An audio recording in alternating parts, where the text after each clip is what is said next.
All right, this is easily the most requested business for me to look into.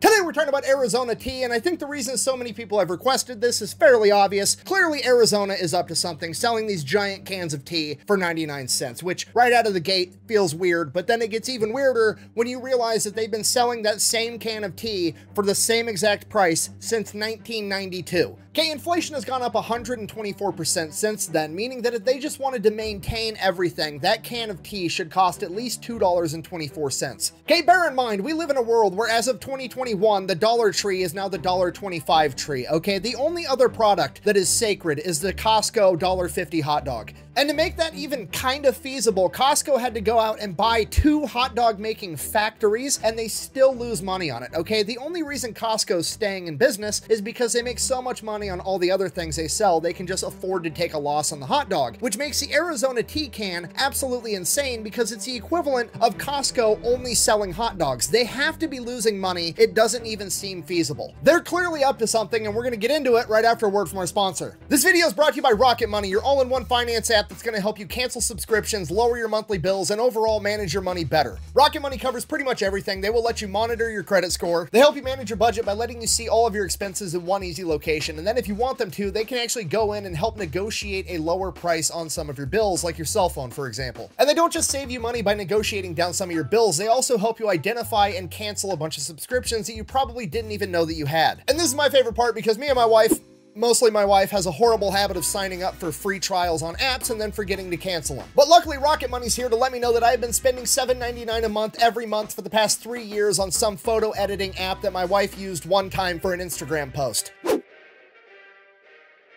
Yeah, babe, what's up? How many guns did you buy this year?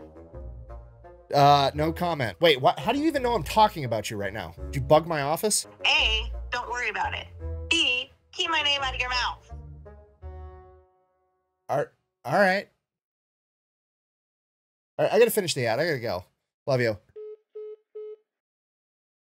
That could have went better. Anyways, if you want to take control of your finances today, go check out Rocket Money. I will have a link in the description down below. Let's get back to the video.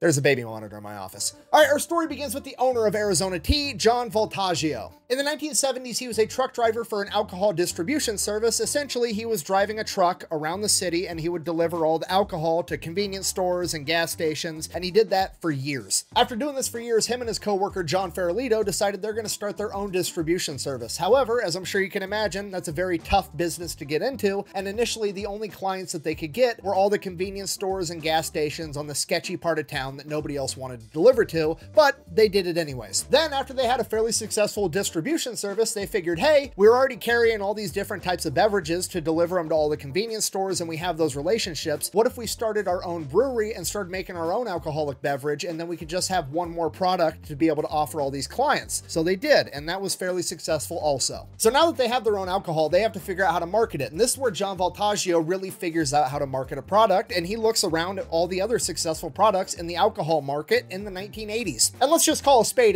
here. The 1980s is the pinnacle of the sleazy advertisement era, okay? I mean, we've got Camels trying to sell children flavored cigarettes, and we've got every alcohol company on the planet desperately trying to convince you that if you drink fucking Bud Light or Coors Light or whatever, a supermodel is going to be attracted to you and your beer gut. So John Voltaggio, learning how to market a product, he's like, okay, step 1, make it cool. Step 2, have a supermodel with huge cans, promote it. Easy. They then proceed to name their beer Midnight Dragon, which is the coolest fucking name for a beer I've ever heard, and this is in 2024. If you adjust for inflation, it had to have been way cooler back in the 1980s. I mean, even today, that's a brilliant name. Imagine going over to your buddy's house, he opens up the fridge. Oh, what did you want to drink? We've got Miller Lite and Midnight Dragon. Dragon? I mean, at that point, you could literally be a Miller Lite guy and you're still gonna try at least one Midnight Dragon. You have to. So step 1, make it cool. Check. Step 2, make it sexy, right? Sex sells. I present to you their first ever advertisement, a beer poster of a model in red lingerie holding a 40 of Midnight Dragon with a straw with the caption, "I could suck on this all night." Damn! The fact that it's a 40 is just completely outrageous. Like, the notion that anyone in the history of mankind has ever been drinking a 40 while simultaneously also concerned about smearing their lipstick is just completely unhinged. Like, I need a part 2 of this beer advertisement. I know that straw doesn't reach the bottom of that 40. What happens when the straw doesn't reach anymore? Do you just throw it away and get another 40? Or are you gonna be so drunk off the first 20 ounces you're not gonna care about your lipstick anymore? I'm sorry, I'm getting sidetracked. Anyway, so this goes on until like 1990, and John Voltaggio, while he's delivering beer one day, there's another distributor there, and he's actually dropping off a bunch of Snapple. And John Voltaggio is just like captivated by it because it's the middle of winter. Why on earth would anybody be drinking iced tea in the middle of winter? It doesn't make any sense to him, but apparently a bunch of people enjoy it, so he's like, that's it. I'm gonna start selling tea. So the first thing Don has to figure out is the proposition, right? Why would anybody drink his tea over Snapple? Snapple's already an established brand. So he starts to thinking on how he's gonna set himself different, how he's gonna set himself apart, how he's gonna be better. Now, I'm just guessing, but I'm assuming at this point he refers back to all of his experience, all of his knowledge, all of the lessons that he's learned from marketing and distributing beer over the past decade. And when you distill all that knowledge down, he knows that you have to make it cool and you have to make it sexy, right? Because sex sells. The problem is iced tea isn't exactly an adult beverage. There might be a lot of kids drinking this beverage too, and having some model with huge cans marketing it might be a little aggressive for something that children might be drinking, and then it hits him.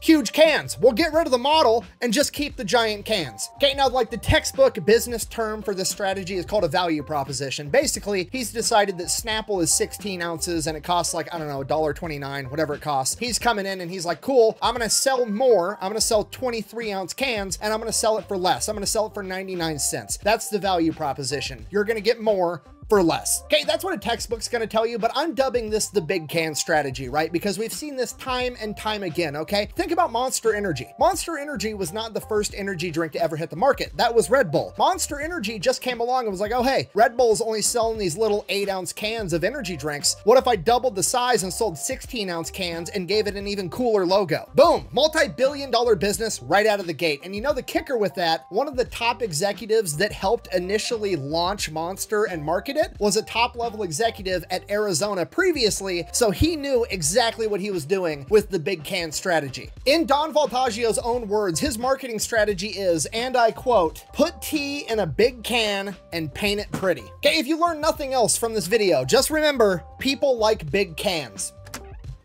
Did you say my name? No, why? You said big cans. Yeah? Well, that was my nickname in high school. What? Yeah, I didn't tell you that story? No. Yeah, so it all happened back in 2009. I was a freshman, and so all these boys were just like all like in my face.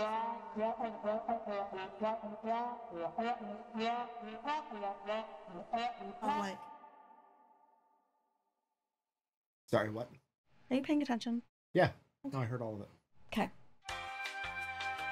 Sorry, anyways, we've got the business model. Classic value proposition, give more for less. Super simple, easy to market, great tried and true business strategy. Next thing, what are we gonna name the company? So Don's thinking on it, he goes back home to his wife and he's looking at his house and he lives in this like Spanish colonial or sometimes referred to as Santa Fe style home. And he's like, cool, I'm just gonna call it Santa Fe Tea. When you think of tea, you think of hot, the desert, Santa Fe is perfect. We're gonna slap Santa Fe on the can. He does a couple of designs. The word Santa Fe just, it doesn't look right. It doesn't fit. So he's like, fuck it, I'm just gonna say Arizona Tea. Don's never even set foot in Arizona, but he's like, it's fine. We're just gonna call it Arizona Tea. It'll be good. Sounds good to me. Okay, next thing, gotta make the cans cool. Don's wife volunteers. She's gonna design all the cans. Perfect. We got everything we need. So now Don and John Farolito are gonna go to the bank, get a loan, and start their tea company. The bank hates it. They think it's a horrible, stupid idea, but they reluctantly end up giving the loan anyways for a couple of reasons. One, they're already successful businessmen. They already have a ton of money in collateral. And B, sometimes you just gotta bet on the player and not the game. So the bank, while they were wrong, they ended up making the right decision and loaned them the money to get started. So 1992, Arizona Tea hits the shelves for the first time and pretty much is immediately outrageously successful. And from here, it's pretty much 3 decades of Don Voltaggio being a fucking gangster about absolutely everything. Don wakes up one morning, decides he wants to start selling giant 1-gallon jugs of tea. He starts making the tea, takes it to the distributor. The distributor's like, hey, this is never gonna sell. At which point Don is like, cool, you're never right about anything. Go ahead and put it on the shelf anyways. We'll see what happens. Now it's in like like every grocery store in America. He decides he wants to come out with a new flavor of tea, honey and ginseng green tea, and then he has his wife design this beautiful can, at which point he takes a bunch of criticism like, hey, men are never gonna drink that tea because it's a girly colored can, at which point he's like, fine, I'll just sell it to women then. Fast forward a decade later, it's their best-selling flavor and probably one of the most iconic product designs of all time, and it's all because he had his wife's back like a complete badass. He would also get a bunch of shit because he wasn't doing any marketing. Like, he had no marketing department whatsoever, to the point that whenever companies or interviewers or news sources would ask, you know, hey, how big is your marketing department? He would reply, pretty big.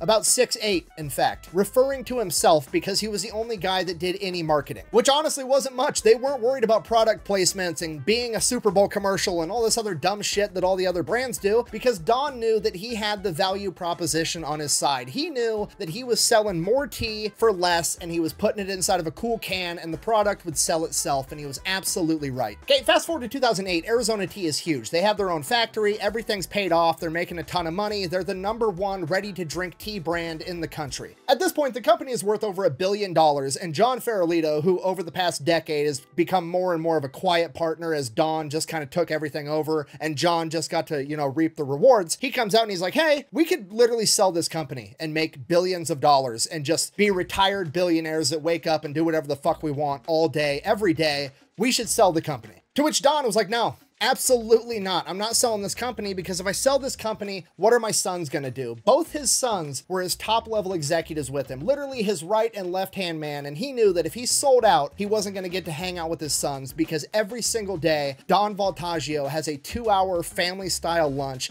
with both of his sons and his wife inside of his big-ass office in his factory. Okay, just so we're all on the same page, Don Voltaggio could have cashed out and been a billionaire with a fucking B and said, nah, I'd rather hang out with my kids, go fuck yourself. That is the most gangster thing I think I've ever heard in my entire life. Like, imagine how his sons feel about him after that. You know what I mean? Like, imagine going to work with your brother and your dad all day, every day, knowing that the only reason that you're there right now was because your dad got offered to be a billionaire. Like, basically a king or an emperor of capitalism in America, essentially. Like, your dad could have just been like the guy doing whatever he wanted for the rest of his life. But no, he decided he was going to have your back instead, and now you get this awesome job with your family. Like, it's dad goals to a degree that I didn't even know existed. So this obviously leads to a little bit of a falling out between Don and John. John obviously wants to sell. He wants to take his money and run, which kind of understandable. So he's like, you know what? Fine. Don, you keep your half of the company. I'm going to take my half and I'm going to go sell it to some investment firm or something, and I'm going to get my money and I'm going to retire. To which John Voltaggio is like, no, you're not. Absolutely not. You are not about to sell half of my company to some investment firm that's going to want to take it public, and then an army of MBAs is going to march in here and try to tell me how to run my business that I built from the ground up when none of them have accomplished anything at all. Okay, I'm worried about taking care of my employees and my family and putting a lot of tea in pretty cans, and these MBAs are going to march in here and they're going to be worried about one thing, and that's getting a return on their investment, which is a fancy way of saying they're trying to make money for doing fucking nothing. So Don and John go to court and battle it out for the next 8 years. They reach a confidential agreement outside of court. Nobody knows what it was. Nobody knows the terms. Nobody really knows what happened. All we know is that John got paid out $1 billion, and now Don Voltaggio owns 100% of Arizona Tea as of 2015. So clearly, they just paid out $1 billion. It's been 23 years. They have to raise the price of the tea, right? Absolutely not. Don is 100% against it, and he's going to do anything and everything he can to not raise the price of the 99-cent can. What on earth could his reasoning possibly be? You know, I'm just going to let him tell you. Why not increase the price and therefore increase the profit? We're successful. We're debt-free. We own everything. Why have people who are having a hard time paying their rent have to pay more for our drink?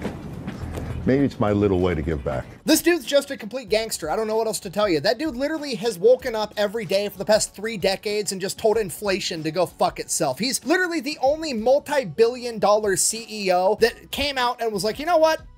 I'll just make less money. That is completely unprecedented, okay? Like, I love capitalism. I think it is the greatest system that humans have ever come up with. That being said, it's got a ton of shortcomings, and it would be so much better if everybody acted like that.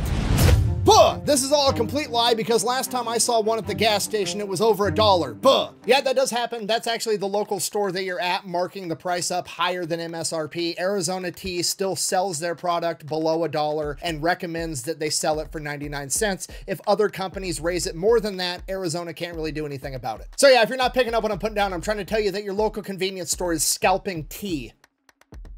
It's the world we live in. So other than Don simply being willing to just make less money, buy a smaller yacht, if you will, what else is Arizona Tea doing to cut costs to maintain this price point? Over time, they've done quite a few different things, one of which is they actually changed from selling 23-ounce cans to 22-ounce cans. And the reason they did that wasn't by selling, you know, 1 less ounce of tea is gonna save us all this money. They didn't really give a shit about the tea itself. What they did was they went to the can manufacturer and said, hey, we want you to make our cans thinner and use 40% less aluminum so that we save a bunch of money on the raw material end. So they actually ended up making the can a tiny bit smaller and then making it significantly thinner all the way around and having a different top so that they could save a bunch of money on the can itself. In addition to that, they also figured they could save a bunch of money on fuel by not delivering their tea during the day to all the different stores. All their trucks run exclusively at night. Okay, just so we're all on the same page, just so we're all hearing what I'm saying. In order for Arizona Tea to maintain their cheap price point for the rest of us, they're also gonna make us suffer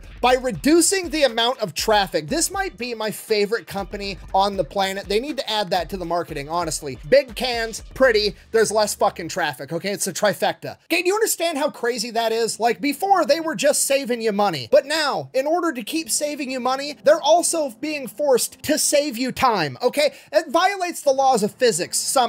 It has to. Damn, Neil deGrasse Tyson! How are you doing that? It's physics, Terry. It's physics. This is my new favorite company, okay? I don't even drink Arizona Tea. I'm starting today. Okay, that's it. That's all I got. I thought for sure Arizona Tea was gonna be up to something like every other company I look into, but no, they're not up to anything nefarious. They're not secretly being funded by the government. It's just Don Voltaggio, the owner, woke up every day for 30 years and decided to be a fucking badass. When they told him his 1-gallon jug of tea idea was dumb and it wasn't gonna work, he said, cool, I'm gonna go ahead and sell it anyways, and it worked. He believed in himself. When his wife designed this awesome can and they said nobody's gonna buy it because it's girly, he said, cool, I'm gonna sell it anyways. He believed in his wife and he was a good husband. When it came time to sell out, retire, and be a billionaire, he said, but then I'm not gonna get to hang out with my sons. He had his kids back. He was a good dad. And when the time came to raise prices because everybody else was doing it, he said, nah, I don't need to make more money. I'll just make less. He was a good person. And despite all of that, despite the fact that he did everything wrong and he put money last as the business owner and the guy running the show, he still ended up being a billionaire worth over $6 billion.